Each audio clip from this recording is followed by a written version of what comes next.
All right. Well, late good morning to you, and I guess I'm the one thing that's standing between you and lunch at this point. Oh, tough act. Okay. I am not as politically correct as some of my predecessors about our name changes, but as you can see, there's a common theme about our frustration with it. It's just one sign going up and another one being pulled down after the next. And I don't know that's what our next logo is going to be. Apparently, that's for, I think, American University, but it has AU in it. It's going to be something like what we're going to get.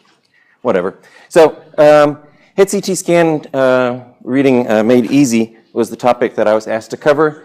And I'd say most of you are probably quite used to simply getting a radiology report that says, here's the results of the CT scan.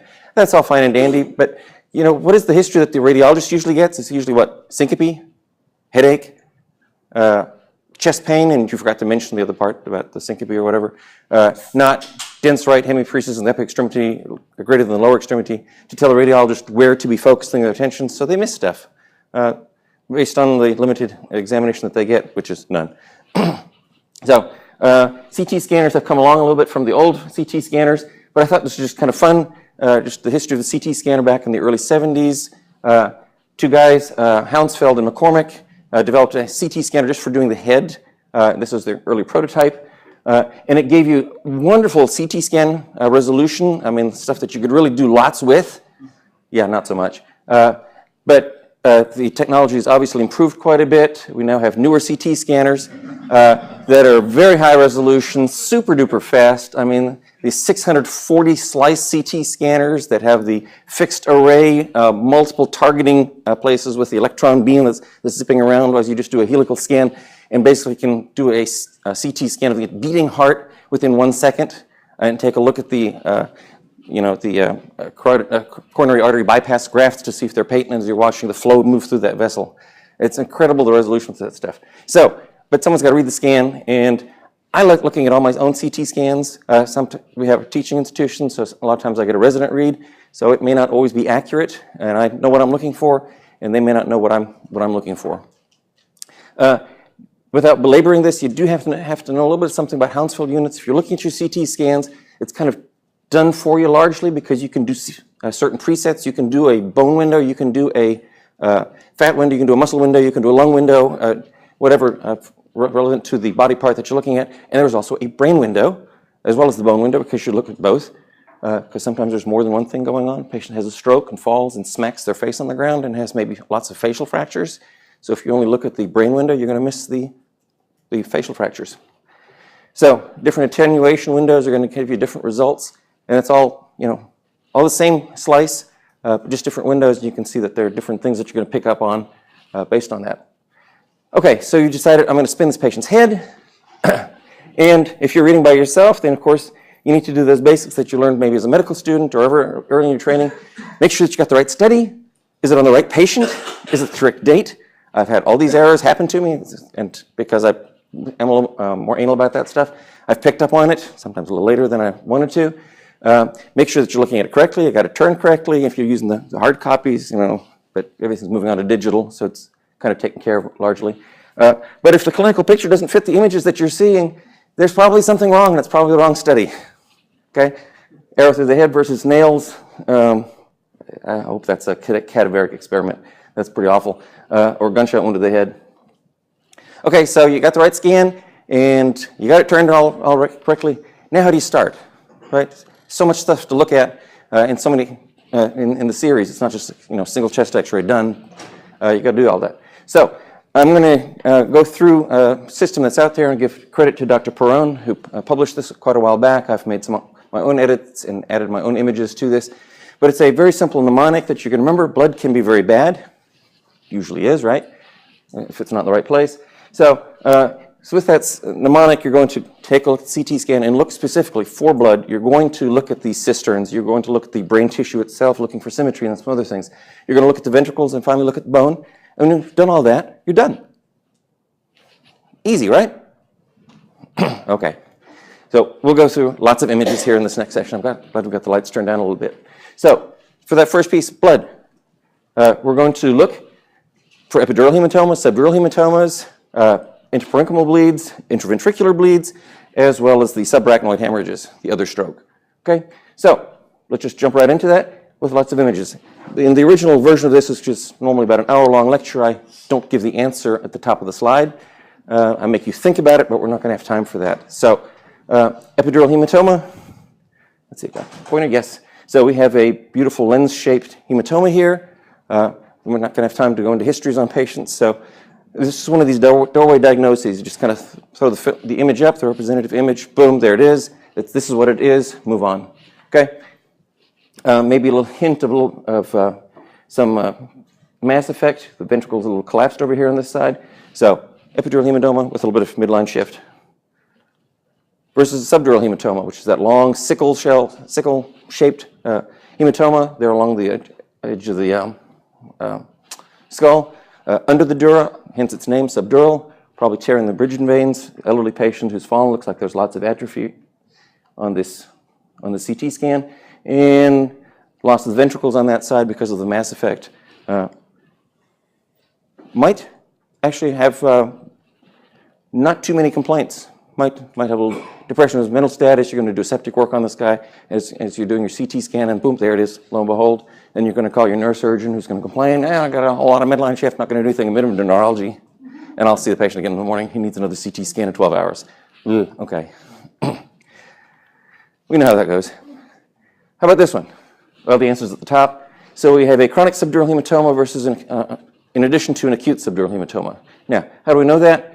Acute blood is bright white on the CT scan. It's just what it does. It's just bright white. As soon as it clots, it turns bright white. So that's all this bright white stuff. But clot breaks down. It doesn't stay there forever. It breaks down. But in the meantime, the brain stays deformed because that clot's been sitting there so long. So you end up with what's a lot of times called cystic hygroma, or the chronic subdural, which is this black thing. So a few days ago, this guy had this big black thing here from a fall where they got subdural hematoma, I don't know, months, years ago, and now he's bled back into it, and blood layers out because he's been laying with nose up, back of the head down, and it's just layered out. And when you get CT scan, you see this beautiful meniscus, the blood's layered out, and the old subdural's there. Easy peasy, right? Take another one here. Sometimes the subdural will move along slightly different paths. So here it is along the skull, but it's also moving along the falx. So there's hematoma on this side, but not on the other side. A lot of this ends up being kind of pattern recognition. Once you've seen it, you'll recognize it again. If you've never seen it, kind of describing it in a textbook, and if you've seen the picture, it's like, hey, this reminds me of something I've seen before. I need to look a little closer. Yeah, I can figure this out. All right, a parenchymal bleed. So blood right into the tissue. So we're looking at the brain tissue, and white is bad, and there it is, big bleed. A little bit of mass effect. The ventricle down here and the posterior horn is gone. And here's another bleed. This one is extending on into the ventricle itself. These bleeds will sometimes do that. They just don't have enough room in the tissue. Looks like there's actually a little bit of edema around it as well, and he's spilling on into the ventricle. Fair amount of midline shift there as well. And you're supposed to be able to get copies of all these things afterward, somehow. Maybe part of that YouTube thing. So if you're not catching it quick enough here today, you can always go back to this again. And anything, you can always Google it. If you're not quite sure, I've heard of this at least before. Let me see some of the additional representative images. Mr. Google is always very, very helpful when you do an image search. Okay, so here we have blood inside the ventricle itself. I mean, it's packed full. This person's going to need a drain by the neurosurgeon. He's going to have a very small target to hit because all this blood's going to clog up the rest of the drainage system of the CSF. So they're going to build up intracranial pressure massively. So this is quite ominous. From a parenchymal bleed here posteriorly. And again, there's some edema there in the tissue of the brain itself. All right, more blood. This happens to be in the suprasellar cistern. We're going to come to the cisterns in a minute. This is a very obvious one. You see a nice big starman or starfish sitting in the middle? Bright white? Bad, okay? And what lives in this territory? The circle of Willis lives right here. That's where all your aneurysm, or most of your aneurysms appear from. So 75% of the time, folks have aneurysms that are bleeding. That's the location. That's where you're going to be looking first if you're thinking an aneurysm will bleed. And as soon as you flash the CT scan and you see this, the starfish, and then the CT scan's like subarachnoid hemorrhage. We need to go to whatever arterial study you do at your facility. MRA, CTA, arteriogram, whatever they do, whatever your neurosurgeons are used to and your radiologists are used to. Don't forget to look outside the brain. So in this case, big scalp hematoma here, right? You probably picked that up on clinical exam as well, but just don't forget to look at it, and then you're going to be interested in doing the bone windows to see if there's a skull fracture underneath there. Okay, so that's blood. So let's move on to the cisterns. So cisterns are these fluid baffles that we have inside of our brain. Just places where fluid moves on through as it's making its circulation around the brain. It's a little bit different from the ventricles. We'll come to ventricles when we get to V. And there's 4 cisterns that we need to take a look at. I think we couldn't squeeze any more letters into that word. Circummesencephalic, the suprasellar, the quadrigeminal, and the sylvian. So let's take a look at some examples here. So the circummesencephalic, it is way down here toward the bottom. It is this ring around. A lot of folks will describe the brainstem here as looking a little bit like a heart with a notch on the bottom. Okay, so we're taking a look at that area. So let's do this here without. Here we go. The circummesencephalic cistern, and let's take a look and see what it looks like with blood in it. Looks kind of like this. All right. Here's where we're looking. There's also a little incidental blood here in the sylvian fissure, somewhere here in the midline fissure, and here, since they're so close to each other, the suprasellar cistern and the circummesencephalic cistern, we've got blood in both of these. Okay, circummesencephalic. So next is the suprasellar cistern. Remember we talked about the starfish just a second ago? So you can kind of see it not filled with blood here. Kind of imagine this little pentagonal thing in the center. And when we put a little blood in it, this one's a little harder to see. Okay, so you have to be careful. You can't just go, blitz through the CT scan, done. Now, you need to look at it a little bit harder than that. But can you appreciate that? Okay, if you're going fast, you might miss it. Right? All right, next is the quadrigeminal cistern. It's kind of a W-shaped. You can make out that W. And when it's filled with blood, looks a bit like this. And we'll get to the sylvian fissures here in a second, but there's a little bit of blood here in the sylvian fissures. So there are the sylvian fissures right there along the temporal lobe. And there's some blood in those. Good. All right, that's our cisterns. Next, we've got brain matter itself to look at.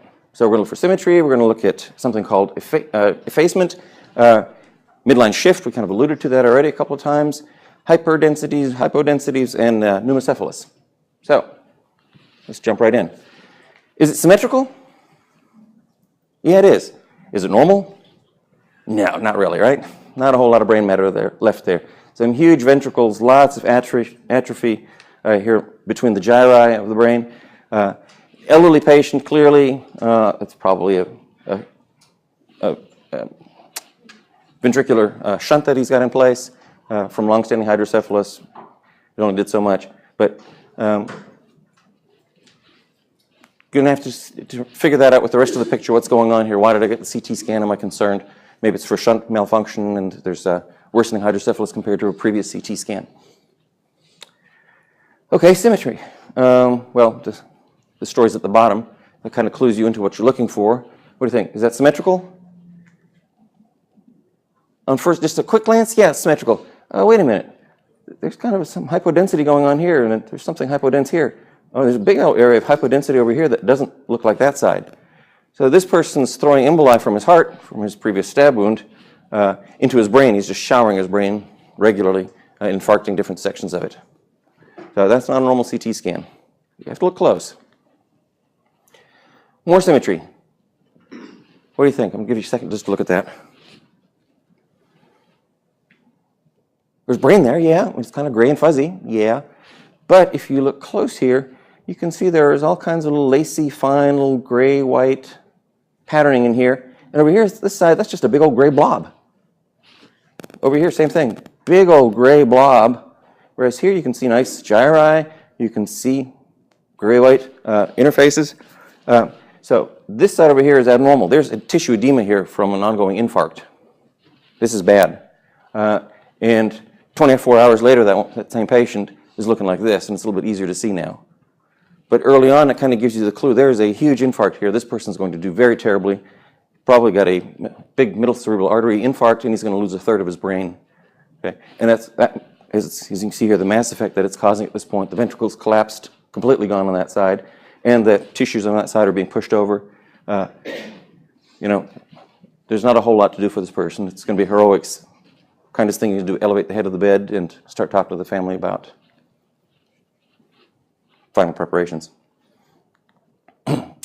Or if it's, you know, all gung-ho, then the neurosurgeon might be talked into taking the top off and letting the brain swell. But they will not do well. Okay, so we mentioned a subdural hematoma a little while ago. Is this an acute subdural hematoma, a chronic subdural hematoma, or?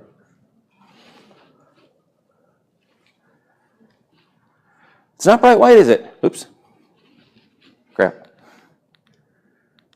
There. It's not bright white, so this is not acute. This has been going on for a while, but it's not to the density of cerebral spinal fluid. It's not gotten to that point yet. So this is probably a week or two old. It's now hypodense compared to the rest of the brain tissue, but it's not completely liquefied yet. Okay? And there's considerable midline shift.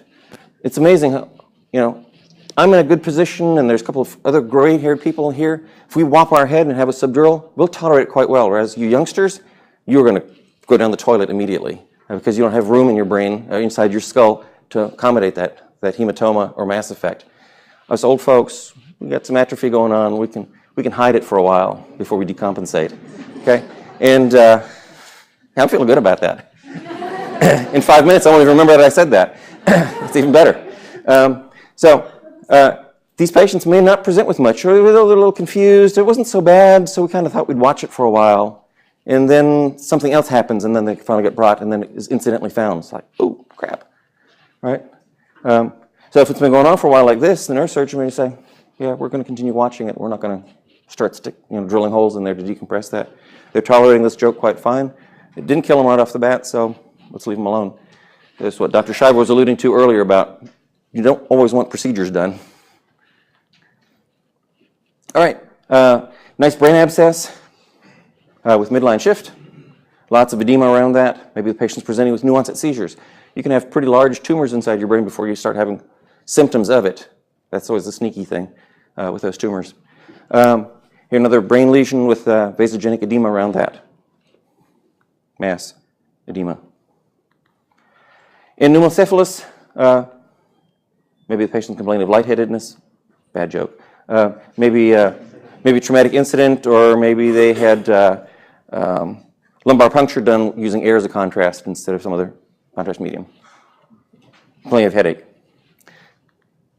Okay, we move on to the ventricles, V. So we're going to take a look at several of our ventricles, and there's several things we're going to look for in each of those. Keep moving along here. So here's a cast of the ventricles. I always think it looks a little bit like Alien, Alien versus Predator. I don't know, maybe not.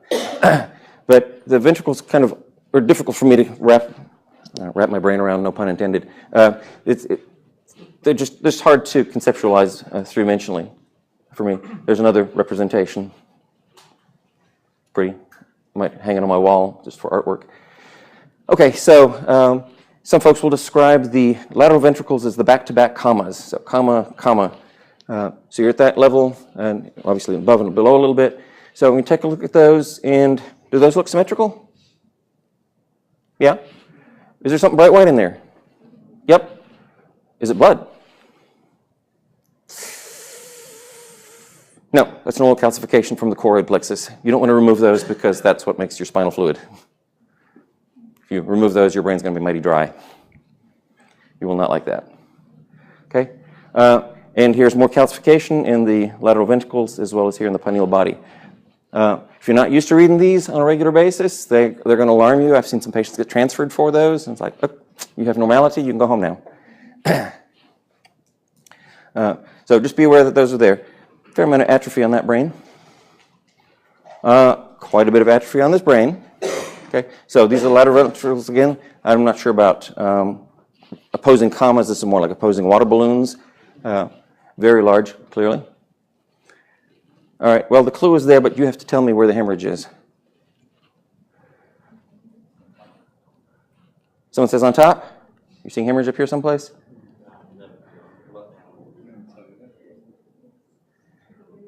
probably blood from here because this is a little bit wide in the third ventricle. We've got our choroid plexus and the pineal body, but then we've got these little menisci down here, and that's blood that's laying in the posterior horns of the ventricles. Okay? So don't always look at the center, look at the periphery as well. All right? Lateral ventricle is collapsed. Okay? It's clearly not symmetrical. Why? Why is that ventricle collapsed? Look hard. Yeah, some folks are saying it. Look closely here. There's a line right there, and everything here is kind of a uniform gray, whereas here is kind of the normal gray matter with some gyri in it. This is a huge subdural hematoma, gigantic subdural hematoma. It's isodense. It looks the same density as brain. This one's easy to miss if you're not paying attention. Okay, you just it's like, oh, wait a minute, where's the ventricle? And what's happening? Something has to be making it collapse. Okay, that clues you in. All right, slit-like ventricles, loss of gyri. This is typically going to be something from diffuse axonal injury, which you'll see with rapid deceleration injuries. So car accident, person versus bridge pillar going 60 miles an hour, where the brain goes from 60 to 0, like instantaneously. Brain doesn't like that, it swells up. You think a neurosurgeon is going to be able to put a ventriculostomy drain in there to check pressures? No. Okay, a very poor prognosis. It's like everything in there has been rattled around and jarred and is swelling and going to die in pressure. Okay, now the third ventricle is here in the center. It's kind of the keyhole slit, but not like the slit-like ventricles that we were talking about in a second. This one's supposed to be nice and skinny, sitting right there, and connects the two lateral ventricles to each other. So here's that one that we saw a minute ago, and I said, seems like there's a little bit of haloing around that pineal body, and that ventricle is just a little bit, that third ventricle is a little bigger than it ought to be. That's probably where they bled from, and that's layered out here in the posterior horns of the lateral ventricles. Fourth ventricle is down here. It's kind of helmet-shaped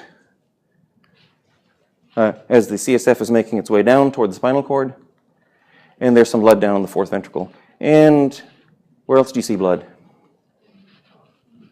Star, which is called the suprasellar cistern. Excellent. And we're down to the last one already, our fifth component, bone. That should be easy, right? So let's just go right on into that. Bone. Again, windowing is important. So if we're doing more of a brain windowing, you can see it's just kind of a blur, but if we change that, we can make out a little bit more about air and depressed fragments and see much better what's going on here. We don't like thinking about sinuses, but sinuses are good to look at. So sphenoid sinus, here's fluid in the sphenoid sinus. Here is a fracture in the petrous bone, and we've got our ethmoid sinuses packed full of blood, or mucus or pus or whatever. Here's our ethmoid sinuses, here's the sphenoid sinuses. And don't forget about the mastoid air cells. We'll take a look back here. And it looks like this person's got some blood in the sphenoid sinuses as well. Oh yeah, it says on the slide. And you've seen that once before. So penetrating injuries. So don't forget, the clue may be, oh yeah, here's all that soft tissue swelling, and yep, there's the stuff penetrating the cranial vault. A couple of extra special things, especially in doing stroke work. The hyperdense MCA sign and insular ribbon sign. So let's take a look at those. So what do you think about that CT scan? Does it look symmetrical? Yeah, it's symmetrical. Pretty much. See anything bright white? Yeah, there's kind of this little comma thing sitting in there. Doesn't look like much, does it? You're looking at the middle cerebral artery and a clot that's embedded in it. It's completely occluded by clot. Okay? That person is going to lose brain from here to there. That is a third of their brain that's going to get wiped out because that's what it supplies from vascular supply. So this is an ominous sign. This person's going to come in with a high NIH stroke score, about 22, something like that, devastated. And they're going to do very poorly unless treated very aggressively. And TPA is probably not going to handle that by itself. It's too much clot burden. So hyperdense MCA sign. Here's a follow-up CT scan on the same person. Okay, they're going to wipe out that brain. Big mass effect. In fact, looks like they've actually got some spontaneous hemorrhage into the infarct, which happens not infrequently, especially with those large vascular territory strokes. Spontaneous bleed. It's not TPA related. It's just bad tissue, and as it breaks down, the blood vessels break as well.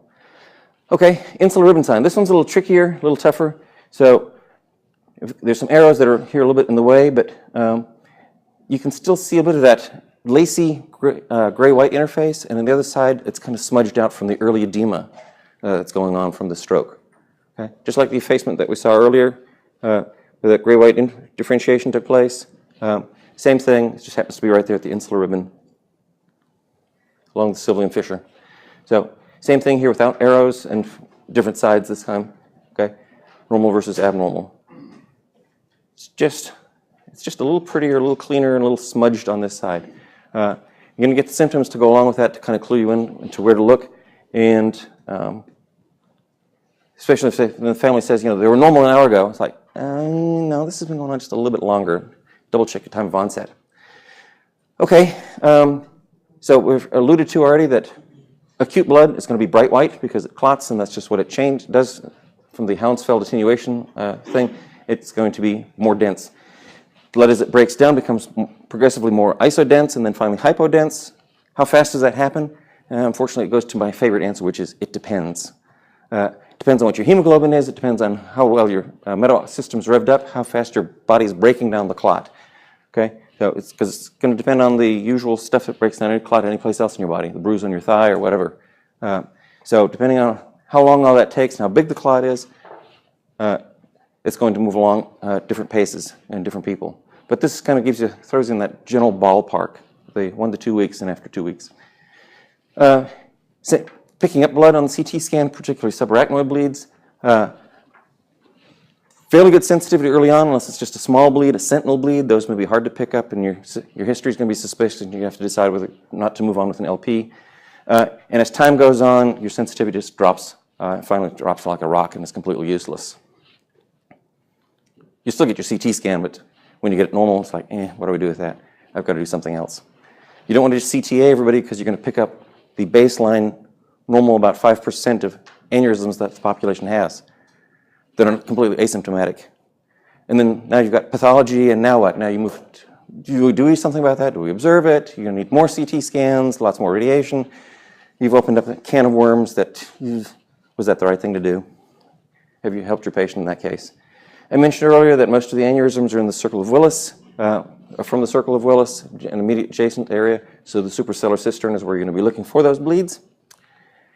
And with the infarcts, I kind of alluded to it. If you start seeing infarct changes on the CT scan, the infarct is probably 3, 4, 5 hours already in its age. So when people are telling you, it just started 20 minutes ago, it's like, no, there's something wrong with this story.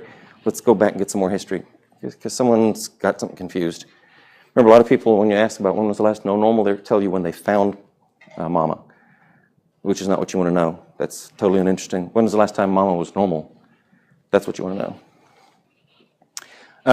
Here's a patient with spontaneous hemorrhagic transformation from their stroke, probably about a week out. Okay. So we'll a lot of times warn the folks at a spoke hospital. So if you're planning on keeping this patient, just be prepared. They're probably going to deteriorate very suddenly in a few days. There's going to be a big change. You can rescan them, but don't be surprised when you see blood. And let's prepare the family for that as well, to anticipate that there's a good chance this is going to happen. So there we covered it. Blood can be very bad. Bone, cisterns, brains, ventricles, and bone. So what is this? Kind of last quiz. Suprasellar cistern and?